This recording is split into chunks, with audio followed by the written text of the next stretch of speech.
som navštívil Michala. Michal dnes zastupuje na John Deere. Čaute. 8345R. Sejeme slnečnicu, Michal, nie? Áno. Sejačka Amazone EDX 9000 TC. To je 9 metrov, hej? Či vlastne 12 riadok? 12 riadok a akože záber 9 metrov. Hej. Je to pretlakové pneumatické ústrojenstvo. Čiže vlastne osivo sa na ten bubon tlakom natlačí do tej diery, valec sa otočí a sú tam také stierky, ktoré vlastne prekryjú tú dierku a to osivo vtedy vypadne do tej trúbky. No a zároveň ten tlak vzduchu vyfúkne ho do päty. A Michal, tam čo máš na tom vlastne monitore od sejačky, tak to, tie čo sú také stĺpčeky, to označí každý jeden riadok? Ten graf, áno, to je každá sekcia, vlastne ako ti seje. Je tam tá deliaca čiara, vlastne ideálne to je vtedy, keď ten čierny stĺpček je po tú čiaru a vtedy je ten výsev taký, že no, ako má byť nastavený, že proste ti tam ide to jedno semeno a dodržuje sa ten výsev na hektár.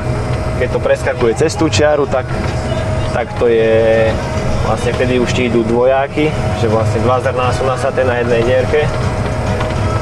Stierka to nezotrie a keď ti ide pod, tak vlastne máš vynechávky vtedy, vynechané. A Mišo, dneska sa aj prihnojuje, či? Nie, dneska bez hnojiva, pretože sa tu rozhadzoval kurací trus. Sa to rozhadzovalo, hej? Hej, tuším 300 kg na hektár dávaný. Takže potom by nám narastla vysoká slnečnica. Hej.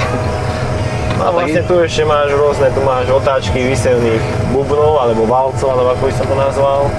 Tu nám preblikuje, že nemáme vlastne žiadne hnojivo v zásobníku, ale to je nič. Ešte teraz napríklad tu vypisuje, že v 4. rade dvojité zrno. Aha. Potom tu ukazuje prítlak na výsevnú pätku, tu je prítlak na hnojnú, som sa skoktal, na hnojnú. Dajú sa tu rôzne funkcie zobraziť, to dá vlastne na tlak, vzduch vlastne v tých výsevných zásobníkoch. Dáš po tých šilneriach, keď môžeš? Jasné. Ďakujem. Aha. Potom tu má vlastne takú možnosť, že vieš zastaviť tie výsevné valce. Ako ja si môžeme kľudne, ktorý chcem ten válec zastaviť, že ten napríklad dajme tomu neseje. Hej, počkaj, teraz som to prepol na otáčky. Tu keď si preklikáš, tak vieš zastaviť polku sejačky, ako vlastne jeden valec, zastavíš 6 riadkov alebo druhé. A tu vlastne kebyže má tú funkciu tie sekcie vypínanie po jednom, tak tu by si ju vypínal, asi pravú stranu, ľavú stranu. Takže tak potom tu má čo? Tuto je vlastne, to je taká funkcia, aspoň podľa katalógu, že to na úrati by si mal stlačiť a to je také, že nasaje dopredu, že proste aby nedošlo k tomu, že ty keď pustíš sejačku ale to keď začínaš siať, že nemáš nasaté zrná na valci, ty to vlastne stlačí a ten valec sa pootočí, určitú otáčku, nasaje tie zrná, že keď pustíš sejačku do zemi, tak hneď začne siať, že nebude tam nejaká medzera pár metrov. To je potom, toto nejaké otáčky asi ventilátora na hnojivo. Tam bolo osvetlenie vlastne na noc tohto bubna. Studňa musíme obísť troška. Ono ťa Michal upozorní navigácia, že... Hej, že som vlastne otočil volantom, potom naspäť sa vrátim. A sejeme rýchlosťou, koľko tam je? Traktor ukazuje, ale to je kolesa 14,1 a tu zobrazuje aj sejačka. Aj sejačka ukazuje, 15, tak od 14 do 15. Takže približne je to také zosúladené. Áno. Podľa navigácie. Takže tu máš potom vlastne, tieto ikony sú, to si nastavuješ tieto stierky, vlastne, že by si zabránil tomu tým dvojitým zrnám v riadku, hej. Máš uberanie, pridávanie na každý bubon. Aha. No a tu máš značkovače. Si prepínaš buď automaticky, alebo potom, že jedna strana sa ti iba bude otvárať, druhá. Ale teraz, keď sa podľa asi navigácie seje, tak nemusíš... U vrate si spravím, keď sú také členité. A tú najrovnejšiu, podľa nej hneď prvú si vyťahnem už tam čiaru, navigáciu, vlastne líniu a už potom tu podľa tej strany potom už sejeme. Takže to dobrá sejačka podľa mňa. No, má nejaké síce také veci, že mohlo by to byť lepšie, ale... Jak každý stroj asi. Áno.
Keby tak niečo zaprišalo, to z toho poľa asi nevidím z autom.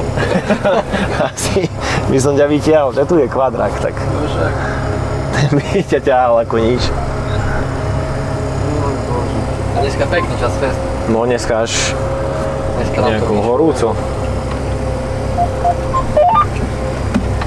Ale na to, Michal, že s tým nerobíš, tak logník si dobrý.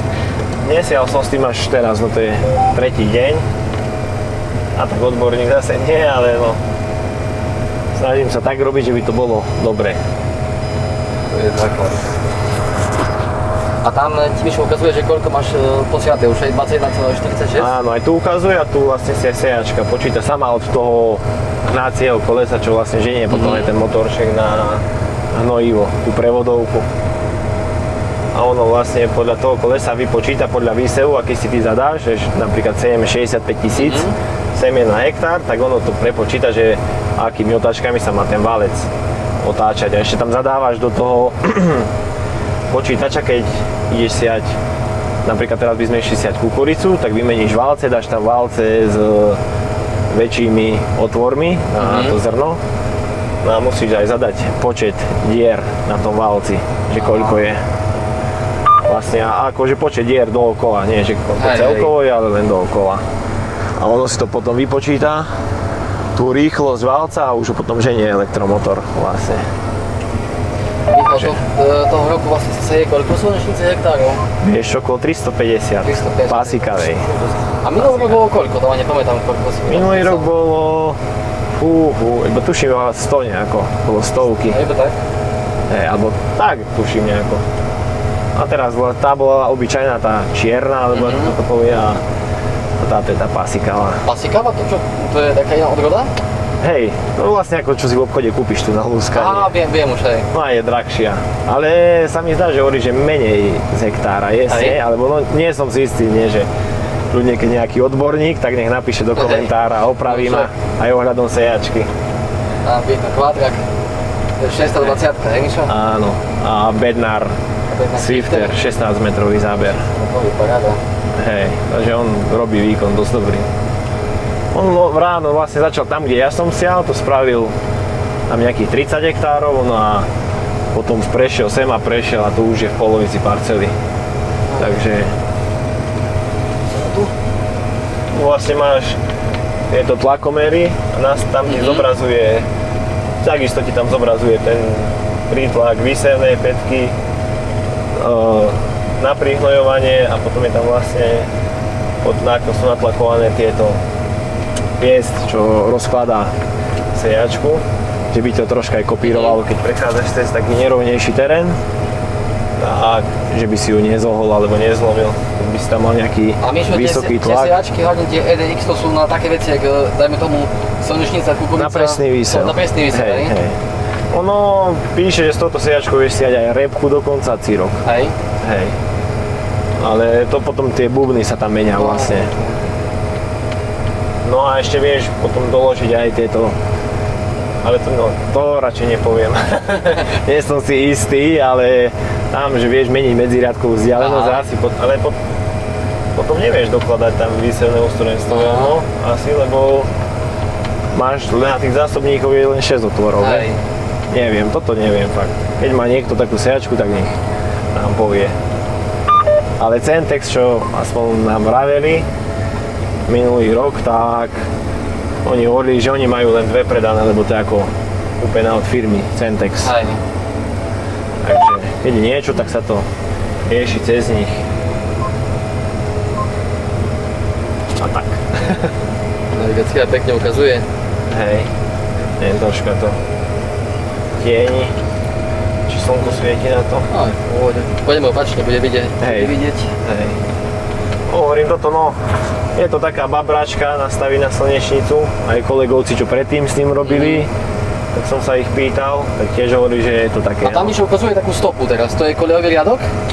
Ono hej, ono to kreslí ako, že koľajový riadok, ale nemá to tú funkciu. Á, nemá funkciu. Hej, tam by museli byť iné tie svetelné brány, sa to volá, no tie senzory a ono tam potom zavrie vlastne tú hadičku, cez ktorú ide to semeno. Aha. Len ako je to také zaujímavé celé, lebo to semeno potom ostane na tom valci a musíš ho tak, tam je taká stierka, ktorú by si mal tak za deň aspoň raz klepnúť, ale že by to osivo spadlo predstať, lebo sa ho tam nahromadí a... Sa nezdá, ale tie sejačky teraz niečo také komplikované je, úplne taký dosť zložitý systém podľa mňa. No, všade tiež snímače, všetko. Elektronika, no. Pri rozkladaní, skladaní. Veru. A Mišo, tak s čím sa ti jazdí najlepšie? Ako traktor, myslíš? Traktorom, hej. Si jazdil, sa čím aj s Fendom si jazdil? Tak akože s Fendom, hej, ale je to len tak... Trošku, Sice oral som s ním, s tou 936, ale také mi to prišlo pohodlie narovnako ako John Deere. Ovládanie John Deere lepšie, lebo to len taká výbava je. Neviem, či to ako nejaký základy alebo čo. Ale proste nemá to ten joystick, ten multifunkčný. Akože každý traktor má svoje pre a proti. Ale John Deere je John Deere. Však. Zase John Deere mi príde jednoduchý taký počítač, že proste... Aj hovoria, že také všetko také intuitívne. Blbovzdorný, by som povedal. Že taký... Všetko tak prehľadne je tam napísané. Všetko si vieš nájsť, máš tam aj také nápovedy, keď by si chcel si poradiť sám, akože máš tam informácie, alebo ako by som to nazval, je. A to je Mišo 8345, to je 345 koní? Hej. Plus navýšenie tam je nejaké, keď kardan a po ceste to zapína. Ale teraz hydraulický okruh beží, ako je pod tlakom stále, lebo ventilátor tlačí vzduch, tak svieti navýšenie tam na panele. No to je tá šipka hore, čo ukazuje ťarka, hej? Áno. A vy máte tie 8345-ky 2, nie? Hej, a potom 8320-ky. Chcel nejakú novú 450-ku. No tak snáď raz bude. Juri má tiež ten model, som ti posielal? Hej. Aj Ľuboš aj trochu už. A Ľubo, hej? Minulé, keď sa vracali zo západu, keď sa vracali, tak som videl v aute, že mal položený. A to nie ho kúpili v agroservise, alebo? Netuším, tak asi áno, asi tam. Si bol v Prešove tiež. Krásne to tie modely, len sú drahé. Drahé. A tie kombajny. Ale som to minulé pozeral na internete, ako to aj maľujú a všetko, tak je to riadna piplačka. Ako hej, všetko také drobné časti, to je... Hej, treba mať na to pevné nervy. A teraz museli robiť nejakú formu, vieš? No. To je tiež drahá záležitosť. Ešte keď to dajú že limitované kusy, No. ako mi to Mišo Jesenský vysvetloval, že potom to naberá na hodnote ešte. Pozerám, že hadice máme všetky. Tam, kde majú byť. Také, no bolo to na rýchlo, nesial som s tým, ale je táto situácia s koronou, takže... Ale keby si Mišo teraz, že Juri by robil, tak by si jazdil dačím iným teraz, hej? Hej. Neviem, alebo by som možno na dielni upravoval niečo, alebo... Ale pravdepodobne by som jazdil ja s tými Cambridge valcami, čo tam na druhej parcele sú. Posvietovať som tam videl. Hej. To je Agrifakt, či nie? Nie, to je tento Hardy Alfa. Hardy, hej? Ale neviem, Evo, neviem čo ďalej. Takže... Ja som nikdy nechápal, Mišu, že prečo tie postriekovače majú také vysoké výkony, však je tam jedna cisterna.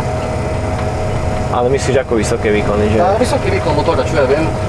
Pozeral som niekde, už to bol tiež nejaký Hardy Commander, nejaký, neviem či Hardy Commander. Nejaký, ale tiež samochod. A tam tiež nejakých 400 koní. Takto sa ja do postrekovačov veľmi nevyznám, ale tak akože má svoju váhu a tam aj to čerpadlo a pojazd, hydromotor asi preto. Aha. Kvôli tomu. A keď nabere ešte 4000 litrov vody, no, zase plus niečo. A ešte keď nejaký trošku gobček možno. No, tak už cíti už potom. Ale takto neviem, koľko sa pohybujú výkony, akurát minulé, čo tu bolo u nás na predvádzanie, či nie, to bol Horš. To bol horšie. Hej, tak tam hovorí, že tam taký motor je v tom ako v tej sedmičke v New Hollande. Hej. Tam on to hovoril vtedy ten predajca, že kvôli tomu, že by to mohli servisovať oni, lebo že ten Fiat to vlastne ako dal im povolenie, alebo čo si to tam oni dávajú na to, že vlastne môžu vykonávať servis aj na motory. Bo napríklad Klás, už teraz neviem ako to je, ale viem, že keď som vtedy u Petra Kokaja pracoval, tak vtedy sme mali problém s motorom a normálne musel prísť Caterpillar servis. Proste agral do toho. Hej, to oni mali motor Caterpillar, tak musel prísť servis. Ale teraz už asi nedávajú klasické Caterpillary motory. Priznám sa, neviem. Aspoň čo ja viem, počul som také, že Mercedes a Perkins. MAN dávajú teraz. Hej. No možno aj Perkins do tých menších takých, neviem, nie som si istý úplne. Hej. Ale viem, že v tej 8900 je MAN, to je 42 či aký. A v tých nižších radách, no tam, čo ja viem, niektorých je Mercedes, niektorých aj nižších je MAN nejaký. A každý si chváli to, čo má. Hej, presne. Nikto nepovie, že nie je to dobrý, každý povie, že má ten dobrý motor, ten správny motor. Že má. Na John Deere sa mi zase páči to, že má svoje motory, svoje prevodovky. No ale ten RX má Perkins. No, minule tu bolo u nás od súkromníka. No jeden deň bolo tak na predvádzanie, skúšali ho s týmto Swiftrom, čo tu pracuje. Skúšal, hej? Hej, tak akože vládalo to.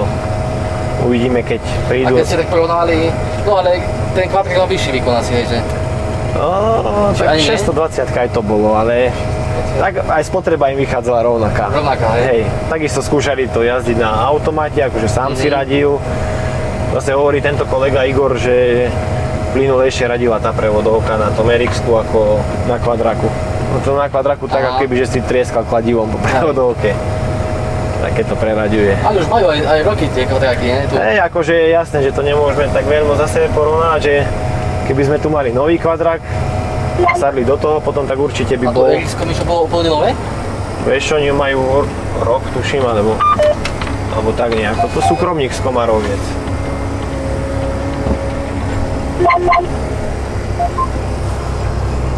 Skontrolujeme hadice, takto, teraz troška vidno na ne.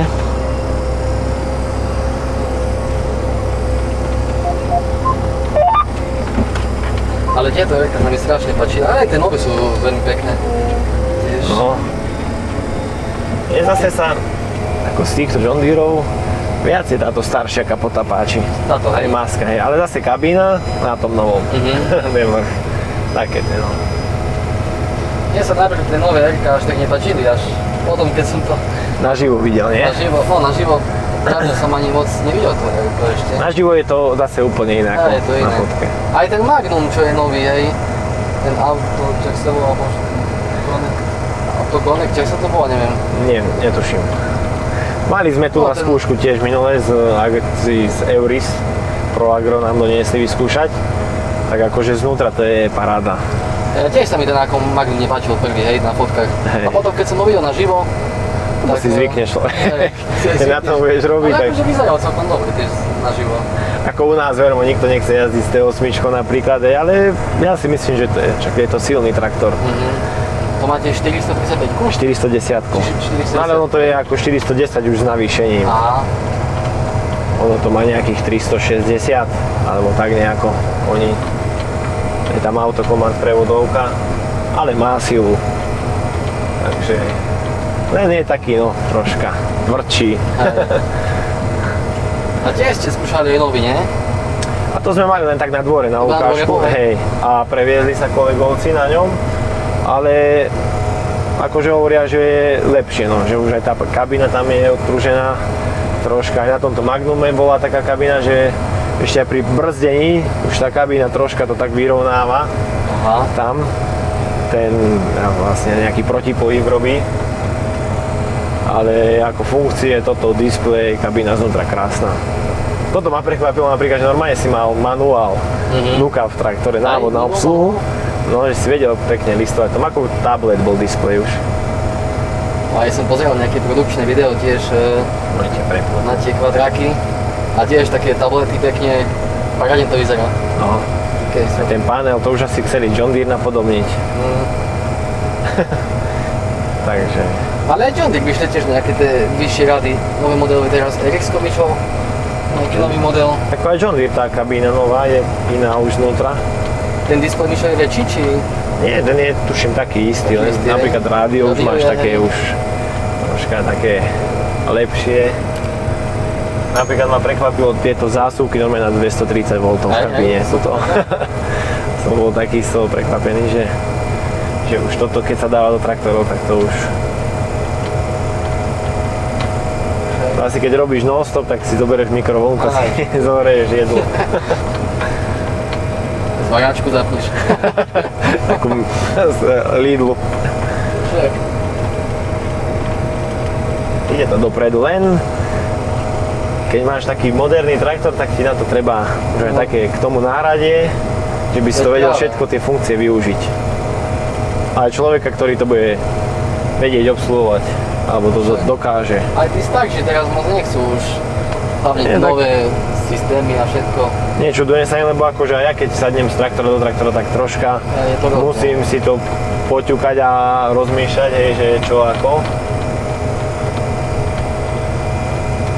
Ale keď napríklad sadneš z tejto 345 do tej 320 druhej, čo máme, tak tam má prevodovku tu 16 rýchlostnú. No a máš vlastne ovládanie dopredu, dozadu a radenie tu s touto pákou, hej. Aha. A na tomto máš zase, tu máš iba rýchlosti si radíš a tu máš túto reverzačnú páku. No a keď sadneš z toho do toho, nie, tak v tom hľadáš zase tú páčku a keď z toho sadneš sem, tak zase túto s touto pákou chceš len pracovať. Takéto je. Hlavne treba dať pozor, keď cúvaš a také, pri takých veciach, keby sa niečo nestalo. A to isté, keď sadneš z autokomandu do obyčajného a tak. Nemusíš to troška. A tu je vyššia prevodovka, tá je 22, hej? Áno, tá 23 dopredu a tuším, neviem, 6 dozadu, či koľko je. Neskúšal som, koľko to ide dozadu. Takže... No, Mišo, tak ja ti veľmi pekne ďakujem za video. Postavím sa budíkať ešte. Kľudne, ak som niečo zle povedal, opraviť v komentároch. Takže tak. Čaute. Majte sa.